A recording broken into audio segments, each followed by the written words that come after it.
በአሜሪካ በሙስሊሞች ላይ የደረሰው ጥቃት በርካቶችን ያስቆጣ ሲሆን አሜሪካዊ ዶክተር በኢቦላ መያዙ ሌላኛው አነጋጋሪ ጉዳይ ሆኗል። Breaking news tonight, a deadly shooting inside the Islamic Center of San Diego, the largest mosque in that county on a campus that also houses a school and a community center. Police on the scene in minutes, a huge response this afternoon, and late today revealing what they found. At least 3 people dead and also the 2 suspects, both of them teenagers. The CDC is tightening travel restrictions into the U.S. as health officials track a growing Ebola outbreak in Central Africa.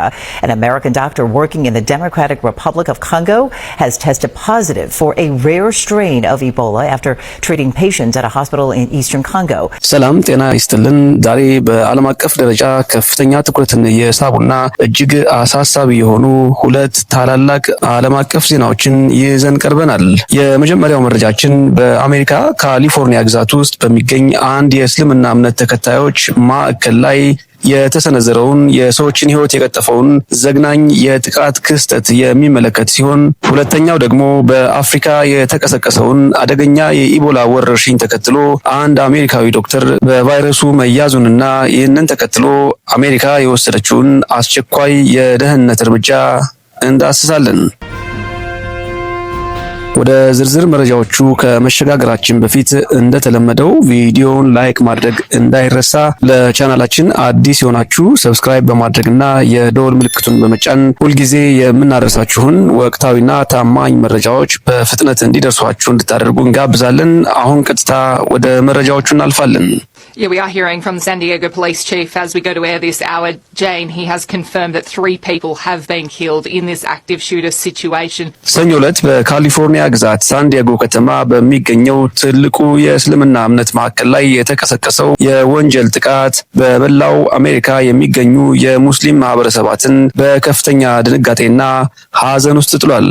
ክስተቱ የተፈጸመው በክሌርሞንት የመኖሪያ መንደር ውስጥ በሚገኘው የሳን ዲያጎ ኢስላሚክ ሴንተር ውስጥ ሲሆን እኩለ ቀን አካባቢ በድንገት በተከፈተ ተኩስ 3 ንጹሃን ምዕመናን ወዲያውኑ ሕይወታቸው አልፏል።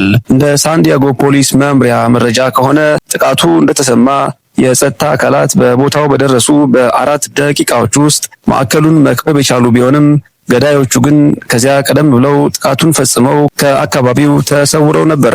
በዚህ አስነዋሪ ጥቃት ሕይወታቸውን ካጡት ንጹሃን መካከል አንደኛው በማዕከሉ ውስጥ በቅንነት ሲያገለግል የነበረ የጥበቃ ሰራተኛ ሲሆን ይህ የጥበቃ ሰራተኛ የራሱን ሕይወት አደጋ ላይ ጥሎ ገዳዮቹ ወደ ውስጠኛው ክፍል እንዳይገቡ በመከላከልና የብዙ ሰዎችን ሕይወት በማዳን ትልቅ መስዋዕትነት መክፈሉን የከተማዋ ፖሊስ አዛዥ ስኮልዌል በጋዜጣዊ መግለጫቸው ይፋ አድርገዋል። ሌሎቹ 2 ሰለባዎች ደግሞ በማዕከሉ ቅጥር ግቢ ውስጥ በሚገኘው ተያያዥ የእስልምና ትምህርት ቤት ውስጥ የሚያገለግሉ የሰራተኛ አባላት መሆናቸው ታውቋል። በጥቃቱ ወቅት በትምህርት ቤት ውስጥ የነበሩ ህፃናትና መምህራን በፖሊስ አማካኝነት ከቦታው በአስቸኳይ እንደወጡና ምንም አይነት ጉዳት እንዳልደረሰባቸው የተረጋገጠ ሲሆን ፖሊስ ከአካባቢው ያመለጡትን ጥቂት ግለሰቦች ፍለጋ ሰፊ አሰሳ እያደረገ ባለበት ወቅት ከማዕከሉ ጥቂት ርቀት ላይ ተጨማሪ የተኩስ ድምፅ መሰማቱ ነገሩን ይበልጥ አሳሳቢ አድርጎት ነበር። በመጨረሻም የጸጥታ አካላት ጥቃቱን ዘሩት እድሜያቸው 17 እና 19 የሆኑ 2 ታዳጊዎች መሆናቸውንና ሁለቱም ራሳቸውን አጥፍተው መገኘታቸውን አረጋግጠዋል። መርማሪዎቹ በተሽከርካሪው ውስጥ ባደረጉት ፍተሻ የዘር የበላይነትን የሚያንጸባርቁ ጽሑፎችን፣ ጸረ እስልምና ይዘት ያላቸውን መልእክቶችና አስቀድሞ የተዘጋጀ የራስ ማጥፊያ ማስታወሻ ማግኘታቸውን የሎስ አንጀለስ ታይምስ ዘግቧል። ይህንን ተከትሎ የአሜሪካው የፌዴራል ምርመራ ቢሮ ወይም ኤፍቢአይ ከሳን ዲያጎ ፖሊስ ጋር በመተባበር ጉዳዩን እንደ ጥላቻ ወንጀል በመቁጠር ሰፊ ምርመራ እያካሄደ ይገኛል። There is no further threat. Both suspects in this case are deceased. All of the kids are safe. At about 11:43, we received a call of an active shooter at the Islamic Center. 3 deceased, what appear to be deceased victims out in front. Because of the Islamic Center location, we are considering this a hate crime until it's not. የደቡብ ካሊፎርኒያ የእስልምና ምክር ቤት ሰብሳቢ ዲያና ሄልሚ ይህ ክስተት በመላው የአሜሪካ ሙስሊሞች ዘንድ ከፍተኛ ስጋትና ደህንነት ማጣት ስሜት መፍጠሩን ገልጸው መንግስት ጥበቃውን እንዲያጠናክር ጠይቀዋል። ይህ በእንዲህ እንዳለ አሜሪካን እያነጋገረ የሚገኘው ሌላው አብይ ዜና ከዓለም አቀፉ የጤና ስጋትና ከኢቦላ ወረርሽኝ ጋር የተያያዘ ነው። በአሁኑ ወቅት በዲሞክራቲክ ሪፐብሊክ ኮንጎ እና በዩጋንዳ ድንበር አካባቢ ባንዲቡዮ የተሰኘው እጅግ ብርቅዬና አስፈሪ የኢቦላ ቫይረስ ዝርያ በከፍተኛ ሁኔታ እየተስፋፋ ይገኛል። ይህ የቫይረስ ዝርያ እስካሁን ድረስ በዓለም የጤና ድርጅት እውቅና ያገኘ ክትባትም ሆነ የተረጋገጠ የሕክምና መድኃኒት የሌለው በመሆኑ ስጋቱን እጅግ አግዝፎታል። ወረርሽኙ በተለይ በኮንጎ ኢቱሪ ግዛት ውስጥ በፍጥነት እየተሰራጨ ሲሆን እስካሁን ከ300 በላይ ሰዎች በበሽታው መጠርጠራቸውንና ከኦፊሻላዊ መረጃዎች በላይ የሆኑ በርካታ ሰዎች በዚሁ ሳቢያ ሕይወታቸውን ማጣታቸው ታውቋል። ይህንን አስከፊ ወረርሽኝ ይበልጥ ወደ አሜሪካ አጀንዳነት ያመጣው ክስተት ደግሞ በኮንጎ ቡኒያ ከተማ በሚገኝ ሆስፒታል ውስጥ የኢቦላ ህመምተኞችን በሰብአዊነት ሲረዳ የነበረው አሜሪካዊ ዶክተር በቫይረሱ መያዙ መረጋገጡን ተከትሎ ነው። ዶክተሩ በሳምንቱ መጨረሻ ላይ የበሽታውን ምልክቶች ማሳየት የጀመረ ሲሆን በተደረገለት የላቦራቶሪ ምርመራ ቫይረሱ በደሙ ውስጥ መገኘቱ ተረጋግጧል።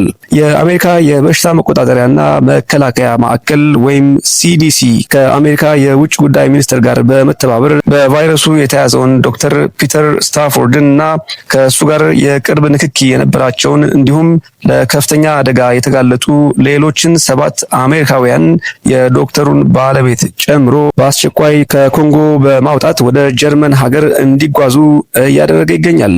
ወደ አሜሪካ ከመውሰድ ይልቅ ወደ ጀርመን የተወሰደበት ምክንያት የበረራ ሰዓቱ አጭር በመሆኑና የጀርመን የሕክምና ተቋማት ከዚህ ቀደም የኢቦላ ህመምተኞችን በተሳካ ሁኔታ በማከም ረገድ ከፍተኛ ልምድ ስላላቸው መሆኑን የሲዲሲው ከፍተኛ ኃላፊ ዶክተር ሳቲሽ ፒላይ ገልጸዋል።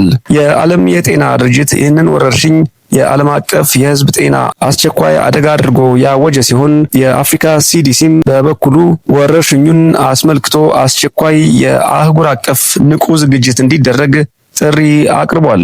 የአሜሪካ መንግስት ይህ ገዳይ በሽታ ወደ ሀገሩ እንዳይገባ ለመከላከል ሲል እጅግ ጥብቅ የሆኑ የደህንነት እርምጃዎችን በአየር ማረፊያዎችና በድንበር ኬላዎች ላይ መተግበር ጀምሯል። የሀገር ውስጥ ደህንነት መስሪያ ቤትና ሲዲሲ በጋራ በመሆን ከአፍሪካ በተለይም ከኮንጎና ከዩጋንዳ የሚመጡ መንገደኞች ላይ ከፍተኛ የጤና ምርመራና የጉዞ ገደቦችን የጣሉ ሲሆን አሜሪካውያንም ወደ እነዚህ አካባቢዎች ከማንኛውም አስፈላጊ ካልሆኑ ጉዞ እንዲታቀቡ የሚያስጠነቅቅ የደረጃ 4 የጉዞ እገዳ መግለጫ አውጥተዋል። የጤና ባለሙያዎች እንደሚናገሩት የዚህ በሽታ ምልክቶች ከፍተኛ ትኩሳት፣ ራስ ምታት፣ ከባድ የሰውነት መዛል፣ የሆድ ህመም እንዲሁም ከአፍንጫና ከውስጣዊ አካላት የሚወጣ የደም ማስታወክን ያጠቃልላል። በሽታው በበኩሉ ሰዎች ደም፣ የሰውነት ፈሳሽ ወይም በበሽታው የሞቱ ሰዎችን አስክሬን በመንካት የሚተላለፍ በመሆኑ አሜሪካ የሚገኙ 41 የላቦራቶሪ መረቦች ማንኛውንም ተያያዥ ጥርጣሬ በፍጥነት ለመለየት ሙሉ ዝግጁነታቸውን አጠናቀዋል። እስካሁን ባለው መረጃ በአሜሪካ መሬት ላይ የተገኘ ቀጥተኛ የኢቦላ ታማሚ ባይኖርም መንግስት ግን ስርጭቱን አስቀድሞ ለመግታት ከፍተኛ ጥረት እያደረገ ይገኛል። ውድ የቻናላችን ተከታታዮች ለነበረን ቆይታ ያመሰገንን። ቪዲዮውን ላይክ እና ሼር በማድረግ ለሌሎች እንዲደርስ እንድታደርጉ በአክብሮት እንጠይቃለን። ጤና ይስጥልን።